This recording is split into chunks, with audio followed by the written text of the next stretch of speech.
What's up, guys? Chris Clark here, GamecockCentral.com. Welcome to GC Live. We are here at Market on Main, downtown Columbia, Main Street. Beautiful weather, beautiful venue. And I'm going to be joined here momentarily by my partner in crime, Wes Mitchell, hanging out here from about 4 to 5. And we appreciate Market on Main hosting us, letting us come out here, one of our partners here at GamecockCentral.com, and we'll be telling you guys a lot more about what they've got going on this football season.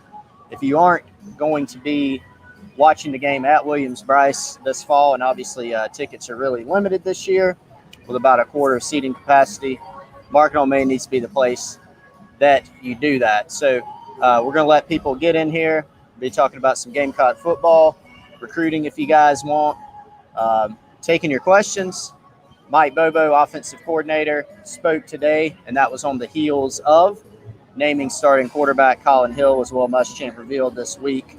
Travaris Robinson, defensive coordinator, also spoke. Looking forward to talking about some Gamecock football with you guys. You'll notice at the top here of our stream that GC Live is brought to you today by Affordable Medical USA, and that is home of the Game Day Chair. You're going to be seeing them a lot on GC Live as well as on GamecockCentral.com and our social media channels. Game Day Chair is super awesome. Definitely something that you need to hit for your home. Again, not going to be a lot of game day tickets this year, so if you're watching the game at home, make sure that you check out Affordable Medical USA right there in West Columbia. They're building a new store soon. Look forward to getting over there and seeing Chris and checking that store out. But Wes is here with me. He's going to be joining me soon. And again, a lot to talk about. This week, obviously the big news, Carolina head coach Will Muschamp naming Colin Hill, the transfer from Colorado State, as the starting quarterback. Y'all bear with us while we do a little bit of moving around. Yeah, what's up, guys? We're live for the first time from another location, which it's been an adventure so far. But I think we're set up now. Again, we're at Market on Main, and hopefully you got a decent view of us now. I don't know, Chris. You think that's a good shot there? It's gonna get right now. Yeah, as good as we're gonna do. But we are at Market on Main again, and we are here to talk Gamecock football. So come out and see us. And, I'm excited because we are now officially 8 days away. I think anytime you name the starting quarterback, that means, hey, guys, like it's time to roll. It's time to do this thing. And South Carolina, obviously, naming Colin Hill the starting quarterback officially yesterday. We talked about that on our show yesterday, and I think, Chris, you look and let's talk a little bit about the reaction to that move. I mean, there's been some, as always, some various, I would say, varying opinions. We'll put it like that. Yes. To that decision. What's your thoughts been on just how the fan base has reacted on Twitter, on our site at Gamecock Central, Facebook, all those different things? Some very interesting reactions. And by the way, I see some folks that we recognize coming in, maybe some new folks as well. Give us some feedback. Again, we're going live from another venue for the first time, so we may have some settings we have to tweak. Wish we had a little bit different camera view for you right now, but we're sort of rolling with what we got right now. And come out and see us, Market on Main. But back to quarterbacks, Chris, were you at all surprised by the reaction from the fan base? No, not at all. I mean, anytime anything happens, a win, a loss, a position move, a coaching move, I think you're always going to see some, a split. And some things more than others, but quarterback, obviously, it's the position that everybody wants to talk about. It's big, most important position on the field.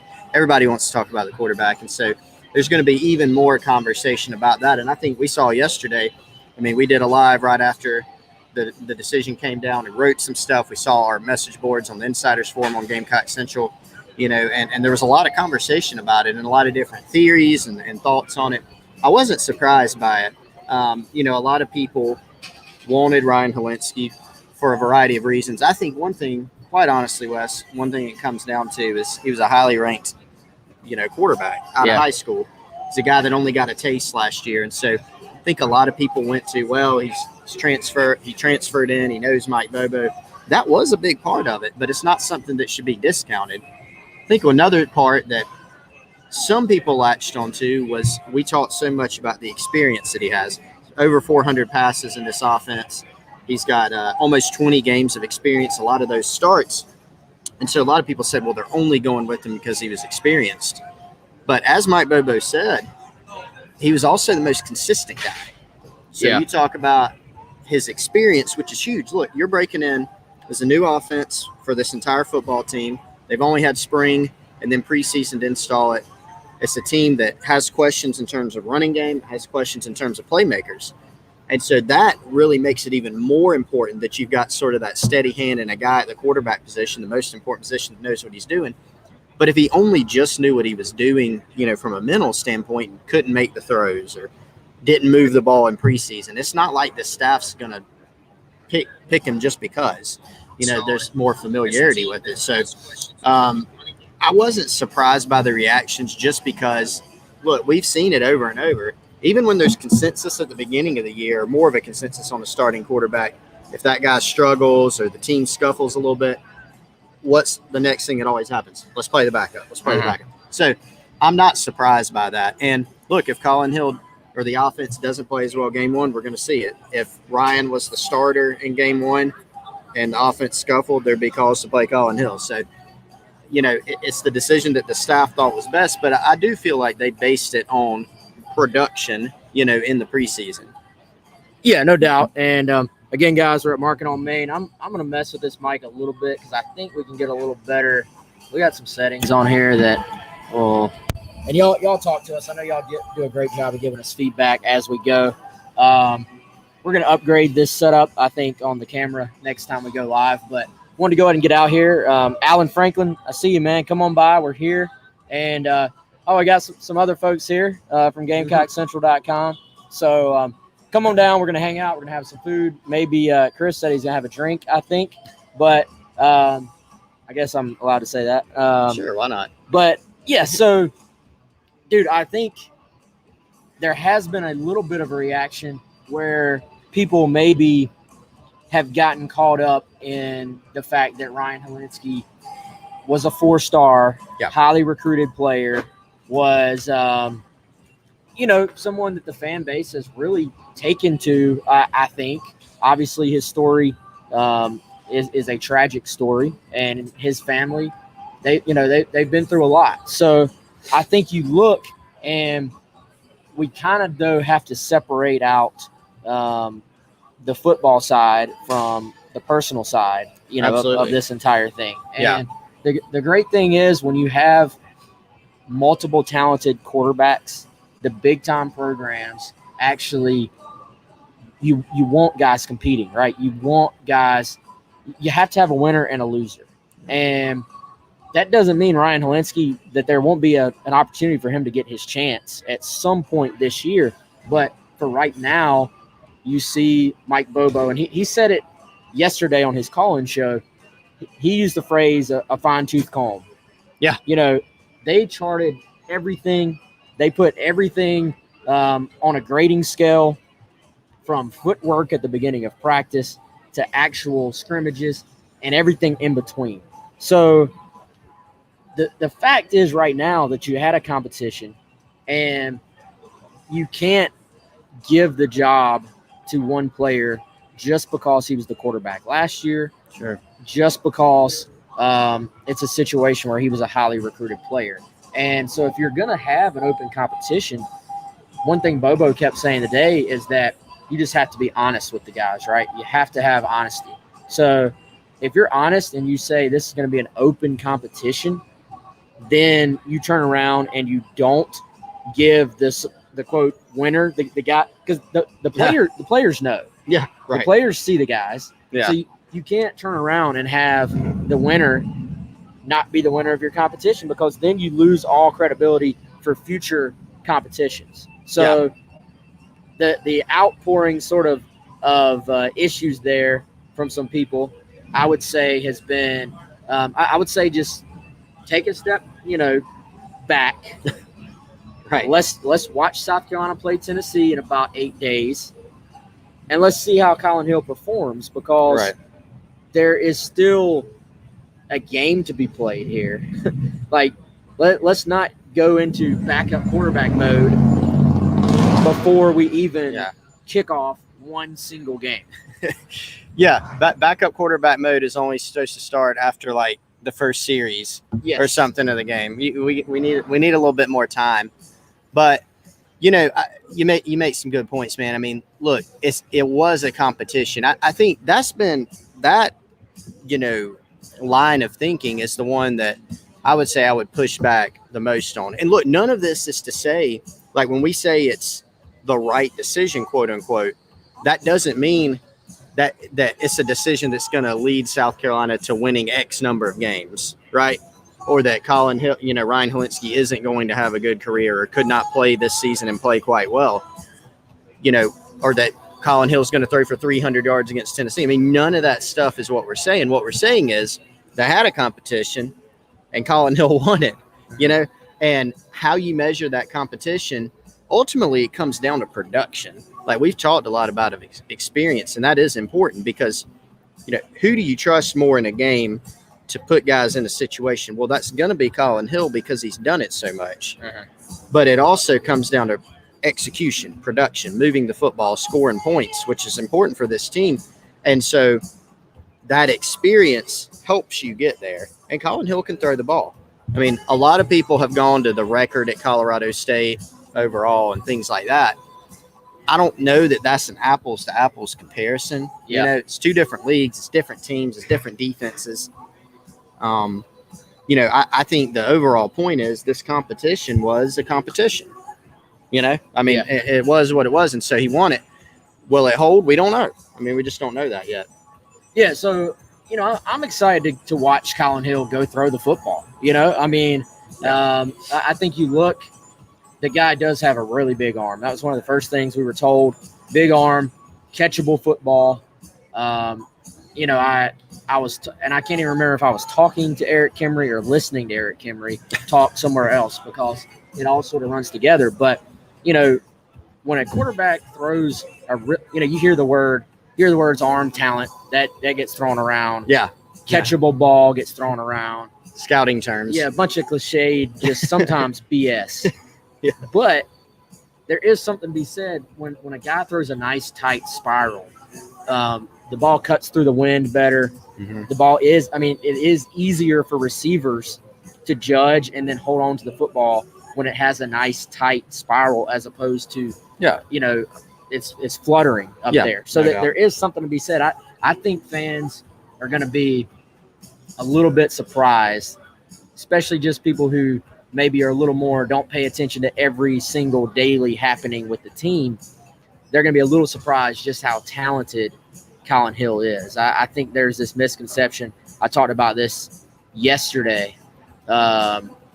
There's a little bit of a misconception that it's more one guy knows the playbook, but the other guy is more talented. Right. And I think that's very much a misconception. So I think fans are going to be a little bit surprised when they turn on the TV Saturday, or when they're watching it from Market on Main here on this big old screen over here. They're going to say, that guy can deliver the football. Yeah, I mean, he can definitely throw it. He another cliche term, he can spin it. We'll say he can make all the throws. Yes, I've said that one a bunch. Get them all out here. Yeah, just like bingo or Scrabble or something with quarterbacks. Yeah. No, but he can. I mean, I think he throws the deep ball well. That's an element that was missing from this offense a lot. Last season there were a lot of reasons for that. I mean, talk about running game not being consistent, or receivers not being consistent, quarterback play not being consistent. But he can throw the deep ball well. One thing that I noticed, I don't know if you've gone back and watched a lot of like Colin Hill stuff from Colorado State. Mm-hmm. I've watched as much as I can. It's not all available because YouTube and people who pirate games. I don't know if Yeah. I can say that.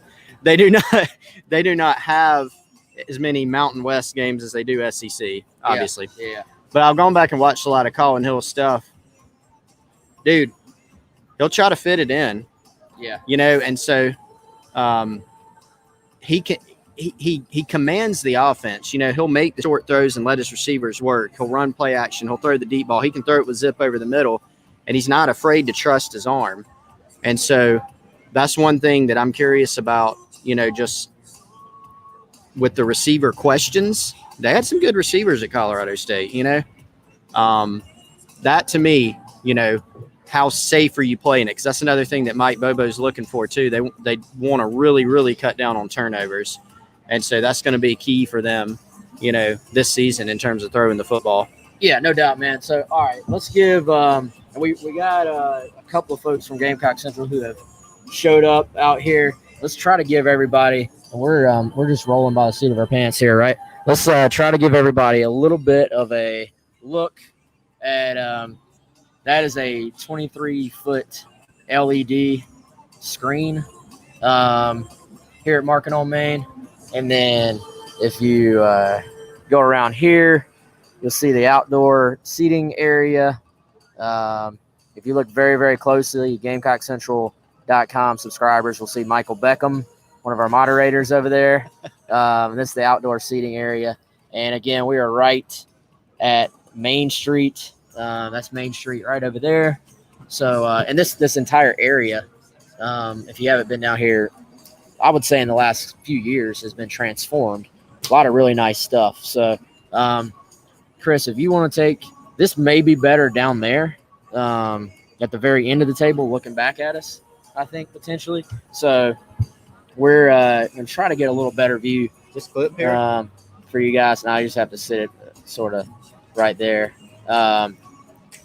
So we've got such a light sky that it's making you and I very dark, but I'm very uncomfortable with like people being able to look up my nose and stuff. Well, yeah, I think there was a comment on there. there was. That's what made me think of it. But yeah. No, I think you're good. Y'all are really going to get a show if it starts raining. Yeah. Because we started out under a tent and we decided this was the best spot for us.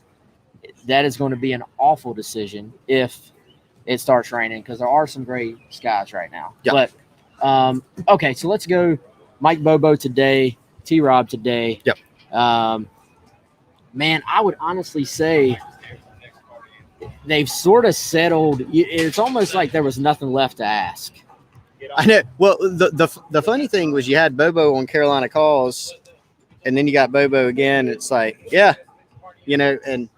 and T-Rob, even T-Rob, it was a lot of the same storylines. Yeah. It's time to kick off, But there were still some noteworthy things. I don't want to. But it's not like there was a ton of new, information today. Yeah, well, I think they're looking at this. It's the end of camp for them. They're ready to be focused on Tennessee. Obviously, they started that process, on Thursday as far as the actual team goes. But, I think you look and you say, all right, they're tired of talking. Yeah. They're tired of talking about COVID. They're tired of everything that goes with that. Yep. And they're ready to turn their attention to Tennessee. So let's sort of turn our attention to Tennessee. And I saw a couple of questions come through. I'm not able to go back and see them right now. So if you have any questions, go ahead and just repost them, if you will, and we will get to them. I do see a question there from Trey on Facebook. Still no word on Jalen Brooks' transfer. And, that's something that's going to be, I would say, maybe one of your top 5 storylines from now until kickoff, or really from now until you actually have an answer. Yeah. Because he's a guy they've said is starting or probably starting, if he is eligible. B, now you're down to the final week for this to happen. We saw with Nick Muse last year that it came after week 1. Yeah. Well, and I see Trey mentioning Cade Mays. Cade Mays, offensive lineman that transferred from Georgia to Tennessee, he goes out. That was back January, I think, right? Yeah, it was a lot longer. Transferred a long time ago. Jalen Brooks transferred right at the beginning of preseason camp. Yes. That's when he got to South Carolina officially. So Tennessee did get Cade Mays eligible today, but they've been fighting to get him eligible. He was initially deemed ineligible. Yep. And now is eligible because they had to file an appeal. Yeah. So you have a waiver situation, and then you have an appeal to that waiver situation. So it's really not apples and oranges. I've seen a sentiment like, all right, their guy got qualified. Yeah. What does that, does that help South Carolina's cause? Yeah. No, it's unrelated. Yeah. But also, and this may have changed since I was reading about it earlier, Chris, but there's also, I believe the SEC still has to rule on Cade Mays' situation to see if he's going to be eligible, whereas South Carolina, the kid did not go from, one SEC to another. So I think you look and it's just not really the same situation at all. Yeah. Well, and the other thing, maybe the underrated quote unquote part of this is now you got to start, if you're the coaching staff, you got to make a decision now that you're in Tennessee prep since Thursday. What am I doing with Jalen Brooks reps in practice? Mm-hmm. Because you don't have, you might have some sense of how it may go, but you don't know until it's done. And when is it going to be done? This is a team that they need receivers. So are you giving a lot of first team reps or a lot of reps in general to Jalen Brooks, and he ends up being a guy that can't play for you in week 1 or even, who knows, week 3, whenever it may be? Yeah. Well, a lot of freshmen need those reps. Some very particular freshmen who we know have played well in practice. Yeah. Rico Powers, Jakari Caldwell, in that order, I think, right now. But that are, I would say, coming on strong, but are still freshmen.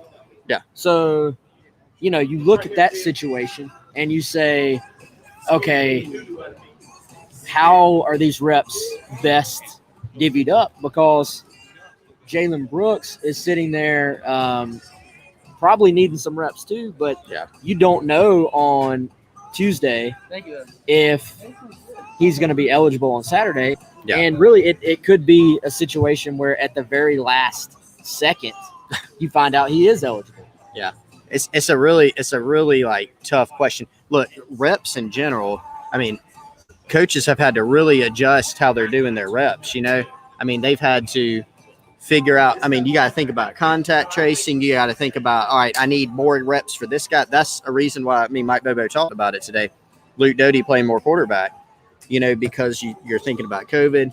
He mentioned him hitting the wall a little bit at receiver. So for a lot of reasons, you've got Doty playing more quarterback.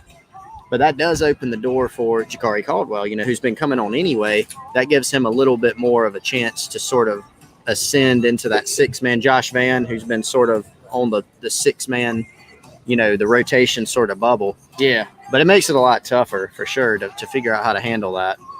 We have I thought we didn't invite Colin. We didn't. He wasn't invited.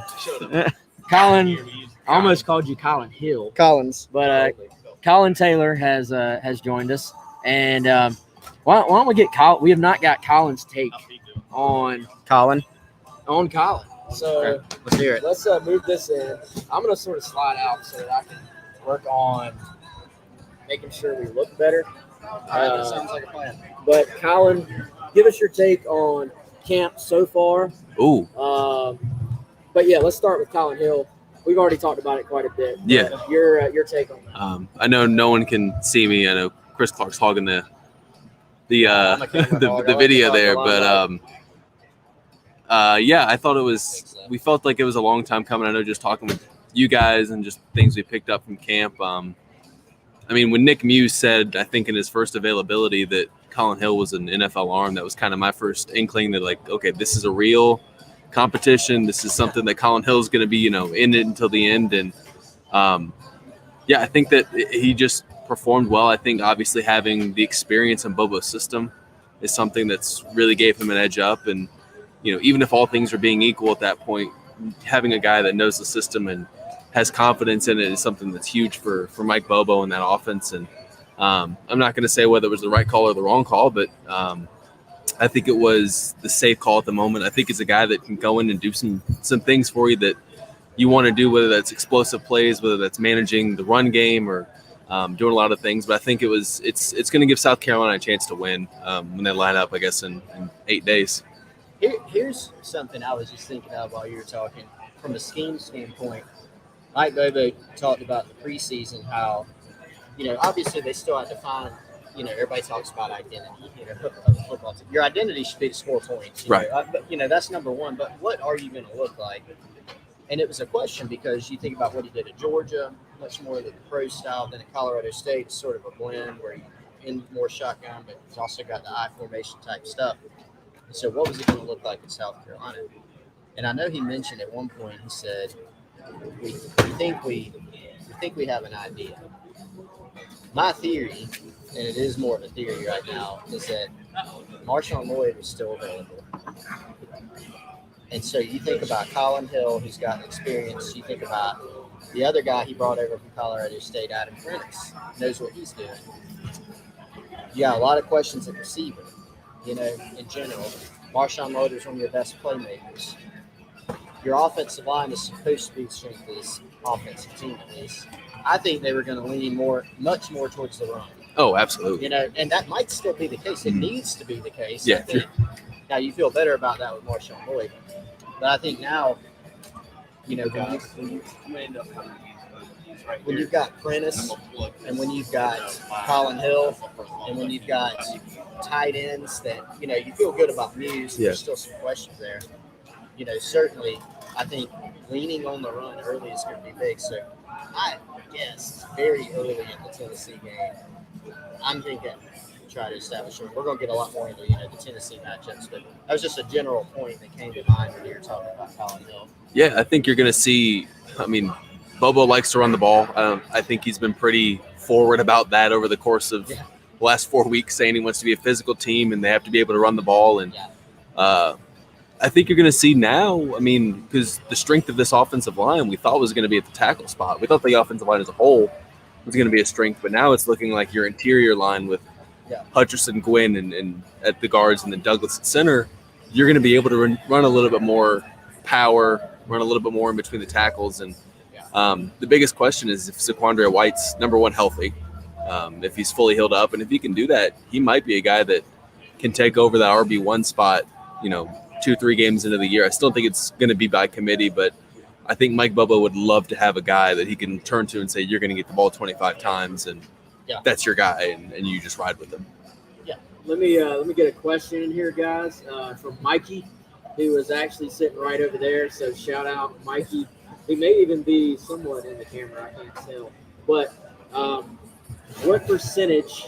Oh boy, Chris he's trolling me with a percentage awful question. with math. Yeah.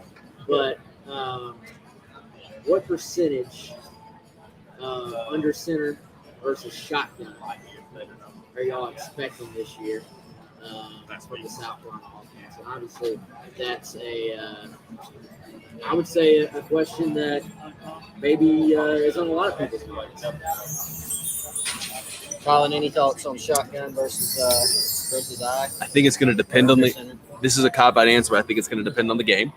But my guess probably right now is 60-40 under center to shotgun, 50-50. I think it's going to be close. I think they're going to try do a lot of different things, whether that's 11 personnel, 12 personnel, even 22 personnel potentially. And I think you're going to see a lot of two tight end sets, whether that's in the shotgun or not. But I think there's going to be a lot more, 100% more than what you saw last year in the Brian McClendon offense. How about that? Yeah. Yeah. I would feel comfortable saying we're going to see more of it. That's really hard to tell, man. It's something I've thought about to try to figure out. We're about to get a Chris. It's gonna be close. It's going to be close. No. Really, you make fun of me, but I don't think it's going to be like 80-20. Yeah. I don't think it'll be the shotgun 80% of the time. I certainly don't think they're going to be under center 80% of the time. One question I had was, are they going to Colin Hill with his movement, right? Like you're moving around a little bit more when you're under center. Just in terms of drop backs, passing, or even handing the ball off. But even last year at Colorado State, after he had the 2 ACL tears, he's wearing brace and all those things. I mean, they're still going under center a decent amount. And again, we were talking about earlier, we don't have access to like all those games. Something I wanted to do was go through and chart it, but we just don't have it. But I think, what, I'm gonna go a little bit against it. I'm gonna say out of the gun a little bit more. Okay. I think I would agree too. Yeah. But I think, and I don't know if they can hear me, so I'm not gonna talk much right now. But I tend to think that it's gonna change from like game to game potentially. Like there's probably gonna be stretches where they're completely shotgun, and there's gonna be stretches where they maybe get something going under center and then are get really dedicated to that. It's going to be about what's working, and I think it's going to be about, frankly, just throwing as many different crazy looks at teams as is remotely possible. I think you look, and the way Bobo talked today, or actually yesterday, Colin showed, there's a lot of talk about different formations, shifts, motions, stuff like that, and just trying, when you have a really talented, proven team, you maybe don't have to do all that stuff. You want to go fast, get as many snaps as possible. This team, you're kind of going to have to maybe slow it down a bit, do a lot of pre-snap stuff, try to get teams out of alignment, and I would say you're almost, we talked about this before, you're sort of zigging when everyone else is zagging. Everyone else has gone much more towards spread, hurry up, getting a bunch of snaps. Maybe there are some underlying advantages to now doing things differently than what everybody else is. And, sort of byproduct of that is, if you're doing more shifts and if you're doing more stuff formationally, number one, you already feel good about that. Asking Colin to do that because he's done all of it, right? But also in the game, if you're going to be doing that, you're relying on a bunch of players who have not done it, aside from Colin Hill and Adam Prince to do that. Colin Hill can then get them into that. We talked about that, I think, on our last live, Wes. If you're huddling, if you happen to be huddling on that particular series or that sequence, it's, hey, remember this, you tell in this coverage, do that. Yeah. Or your shift. I mean, there's certain reminders, and Colin Hill has the knowledge. Not that Ryan can do that stuff or doesn't know that stuff, but Colin has done it. He's gotten live bullets doing it. He's got live bullets doing it. He's got almost 20 games of experience, throwing 400 passes in the offense, so he knows all that stuff. Am I up again? You're up again. We got. I think we got more questions, or yeah. If y'all got more questions, and I saw. Well, we know. I know there was a comment about the camera being a little dark. I didn't have a perfect place to put the camera, so it was sort of facing up. This is, like I said earlier, this is our first ever live from somewhere show, so we're sort of going by the seat of our pants here. But we got some live music coming up here. They are getting prepared behind us. And then you see up there the big 23-foot screen. And we're at Market on Main primarily to tell you about the fact that this is going to be the place. If you're not Colin Hill, or if you're not Colin Taylor, I should say, I'm going to mess that up. It's going to be a long season. I'm going to mess that up probably 1,000 times. But if you're not Colin Taylor sitting in the press box, or one of the 20,000, is that right? Yeah, that's about people right. who are going to be in the game. They are hosting a live watch party starting at 4 o'clock, September 26th, South Carolina versus Tennessee. You do have to reserve your seat, so there's a $50 charge, but that includes your 3-course meal. So there's no additional charge for the meal. You're basically just paying ahead of time to reserve your spot. And also going to have a full bar out here, lots of great eats, so it'll be a good time. But, okay, we've talked quarterback. And again, I want to get back to Colin because we haven't had him on the show. And you and I, Chris, have, I would say, hit every storyline that exists about. It's fine. I'll shut up. Don't worry about it. Finally. Yeah, finally. Oh, where are our drinks? I think I was promised drinks, but Chris is buying.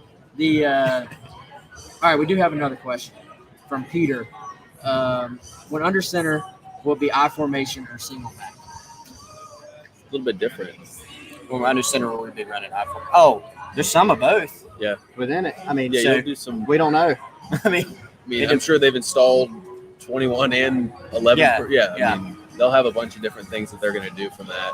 yeah, I mean, you've got Adam Prentice, who you can deploy as certainly as a fullback, and when they did go under center, whether it's Georgia or Colorado State stuff, they definitely use the fullback at times, run and pass game. They run play action off of it.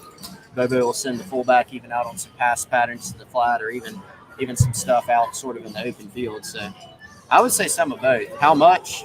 Good question. We're curious too. All right, I got a question from Will. He says, and I don't know that I agree with you, Will. Defensive tackle will be the weakest link on the defense. I think teams will see two undersized DTs and run up the middle a lot. Do you disagree?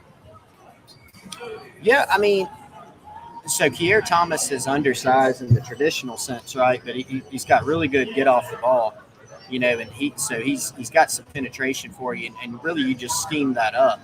Jabari Ellis isn't small; he's not a 325-pound guy, but he's also pretty big. Those two guys are sort of a quicker, type of defensive tackle. But you look at some of the other guys they've got. Zach Pickens is a big dude. I mean, he's a legitimate. He looks like a defensive tackle. Rick Sanders looks like a defensive tackle. Then when you look at the fifth guy, T-Rod mentioned today, Makia Scott, Alex Huntley battling for that, and MJ Webb as well, and those are all legit guys. So, Zach Pickens, like Wes said, has made a big push too. He could even end up starting. We don't know. So, right. Colin, got some thoughts? Yeah, and I think that in today's football, it's what you're asking a defensive tackle to do compared to what you were asking him to do 10 years ago is completely different. Because nowadays, with teams running more perimeter stuff, and they're not necessarily running up the middle as much because they're trying to get the ball to space. These dudes that run 4.4s, that are 215 pounds, they're trying to get them out and not having to bounce between guys that are 300 pounds. So you're asking these defensive tackles to hold blocks, to take on double teams.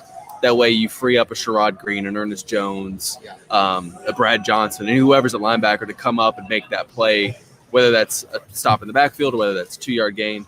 And I think Keir Thomas, Jabari Ellis, Zach Pickens, whoever they're going to, Rick Sandage, whoever they're going to have back there, they have the ability to take on those double teams and shed blocks when they need to. And so I think that's kind of what they're looking for.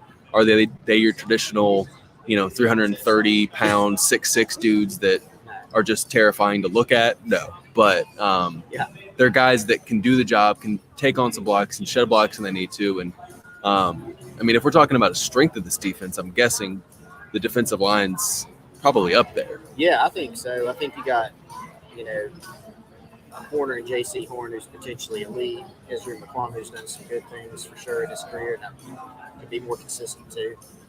You look at safety as the biggest question mark. Feel pretty good probably about linebackers, but I agree with you when you talk about J.J. Nagari and Aaron Sterling and the rotation of guys that they have on the defensive line. You mentioned a guy that I wanted to hit on in Brad Johnson. What a camp he's at, apparently. He's at a good camp, and when he committed, I sort of went on record that by the time he was a junior, I thought he'd be one of the best guys on this defense. And, obviously don't know who they were going to recruit from then. He was in the 2017 class, but I really liked him.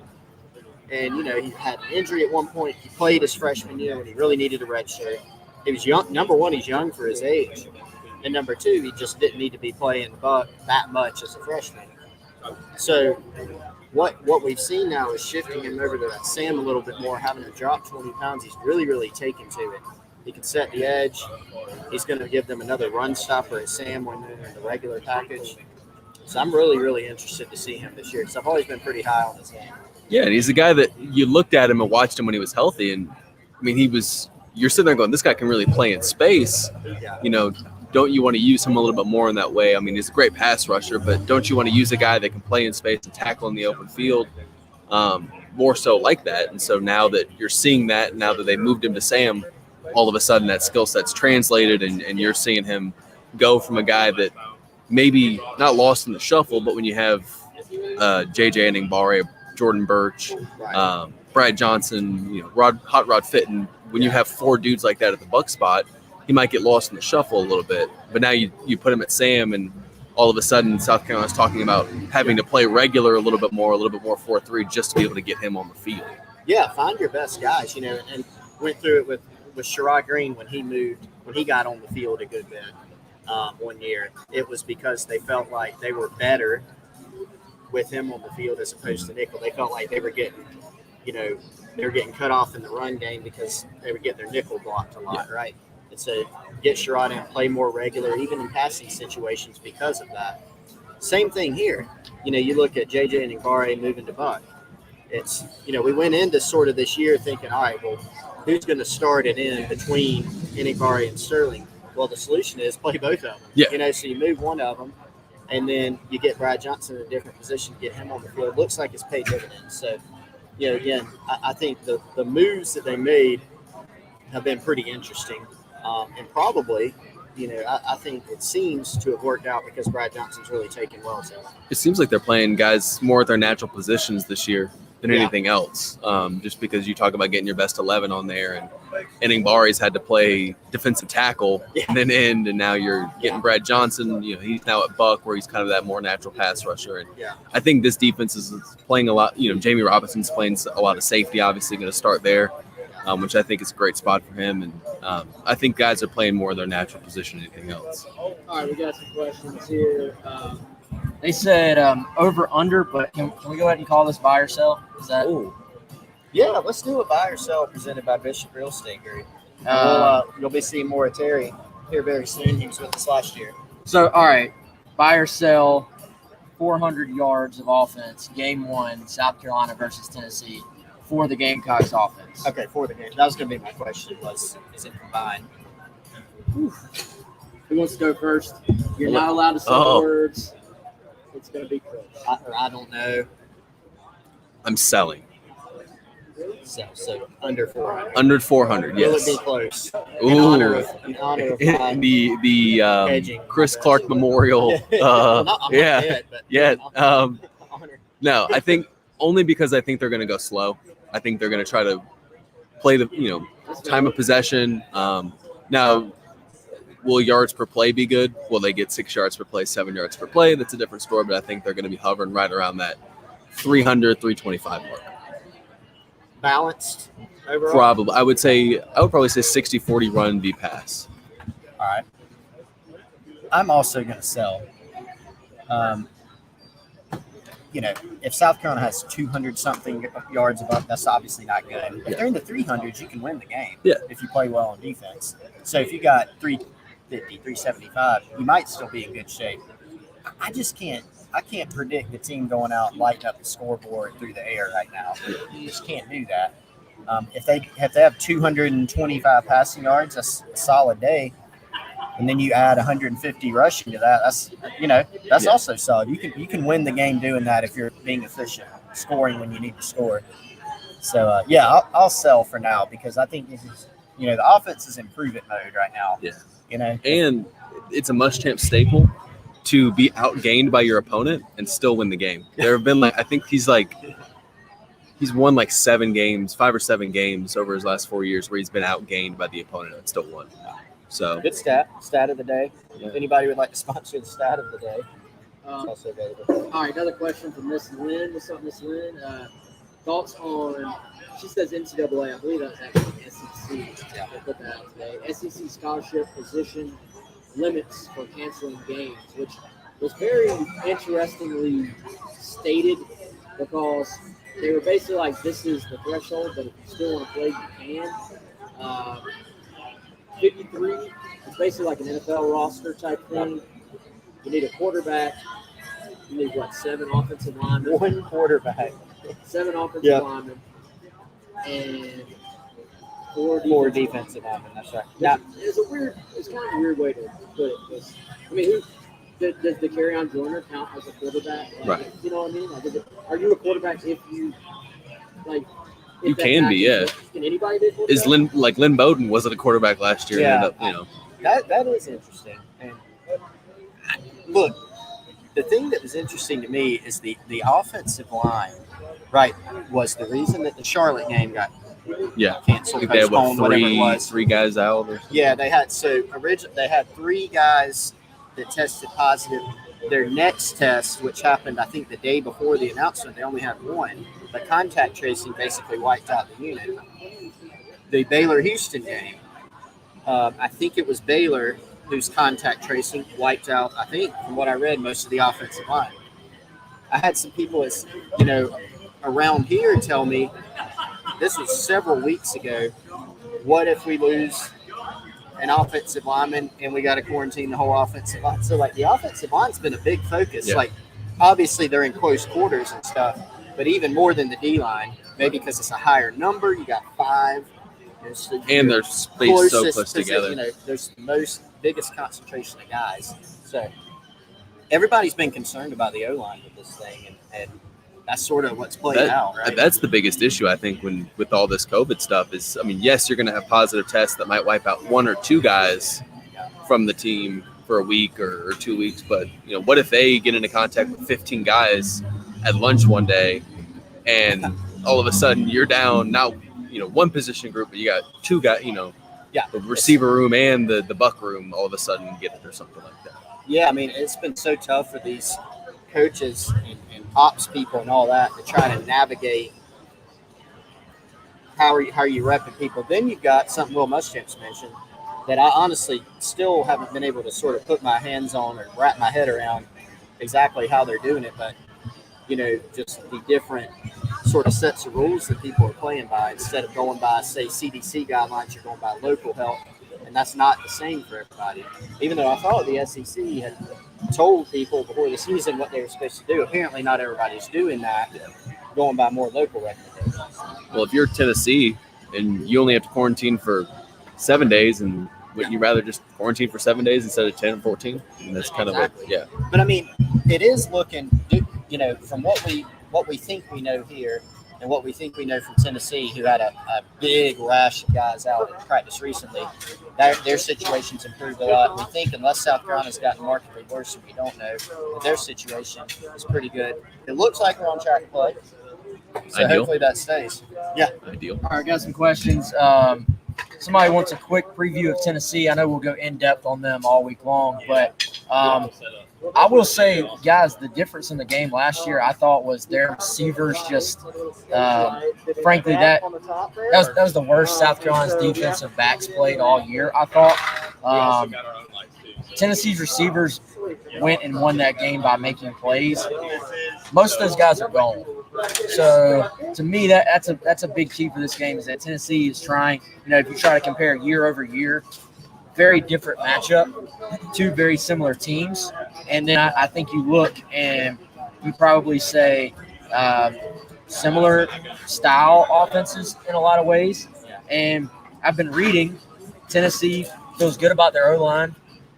Tennessee has questions on their D-line, actually, which I don't know if that was expected from what I've read just from people that, cover Tennessee on a day-to-day basis. So, Tennessee finished their year on a strong note last year, but you wouldn't say this is the same Tennessee team that did that.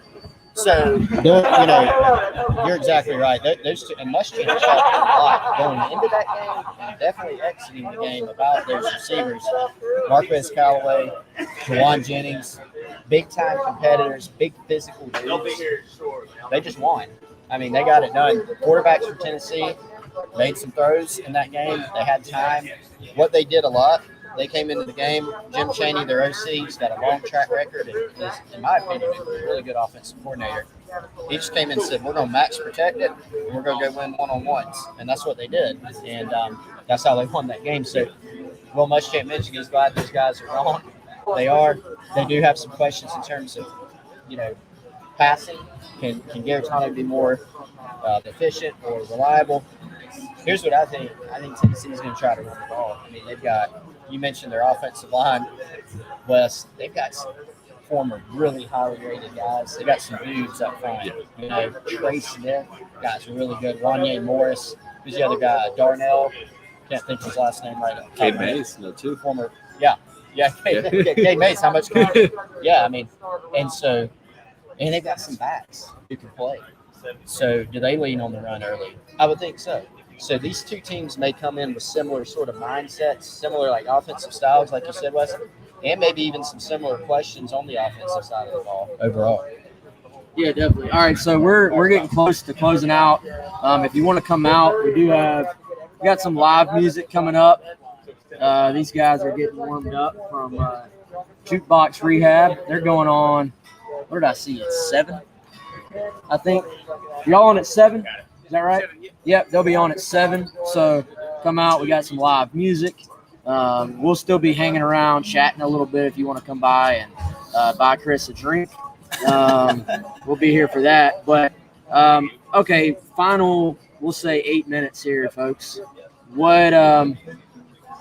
What's your biggest storyline, let's say, going into next week, starting Colin, either game week storyline or actual game? What's your initial, what are you be looking at more than anything? Oh, it's that tackle spot.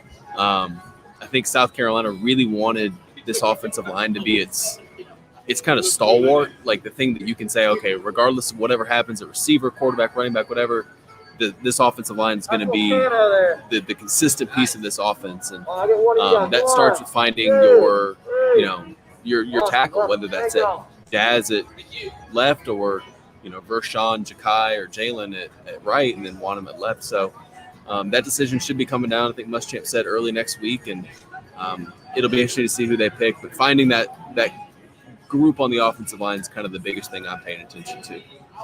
I think for me, man, it's the same concern that I think has been there since spring ball, since last year ended, and it was just offensive playmaking. Regardless of who the quarterback is, I think Colin Hill, at least early in the season right now for what this team needs, again, that decision to me made sense, and it's probably what you need. But offensive playmakers, particularly Marshawn Lloyd out, how healthy is Quandre White? Is he 75%? Is he 90? Can he be 100 by Tennessee? And then the other guys, Kevin Harris and Deshaun Fenwick, but just offensive playmakers, whether it's receiver, and a tight end, a second tight end step up. That's the biggest question I got for this team, because we think the defense has a chance to be pretty good. This offense needs to find some guys that can make plays, and so we're going to find out pretty early, against Tennessee if they can find some guys. Yeah, and I'll go to the other side. This probably isn't my top one, but since y'all have probably taken a few of the top ones, and quarterback's just too easy to go. I'm curious to see. I think we all agree this defense has a chance to be pretty good, right? But does this defense have a chance to take that step into being like, I don't know if you say dominant, but a top 5 SEC type group? I think if some guys that JJ Nigbare can sort of take that next step, which I think they think he could be on the cusp of doing that. Ernest Jones, we all saw him play very well last year. Does he take another step up? And are these cornerbacks that have been talked about so much, are they able to take another? If all those things happen, then maybe you do all of a sudden have a team that can win with defense, not turning the football over. And that can still be a recipe, even in the year 2020. That can still be a recipe for South Carolina to win games. So right now South Carolina is a 4-8 football team, but a big part of that was with a team that was decimated by injuries. So you get a lot of guys back. Can you go win with a different offensive coordinator and a pretty talented, experienced defense is my question. All right, we got a couple of final questions here. Actually, both for Colin. So one is from Michael Beckham over there. Chris, you might as well go home, buddy. How in the world do they socially distance a press box? Really, it's a pretty big press box.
Maybe.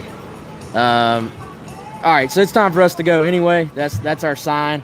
I think we got sound back, but if not, appreciate everybody joining us. Come on out, Market on Main, and then of course Saturday game day, September 26th. Come out, Market on Main, and check out the game on the biggest screen in Columbia. So we want to see you here, and we want to see you on GamecockCentral.com. For Colin, for Chris, I'm Wes, and we'll see you next time.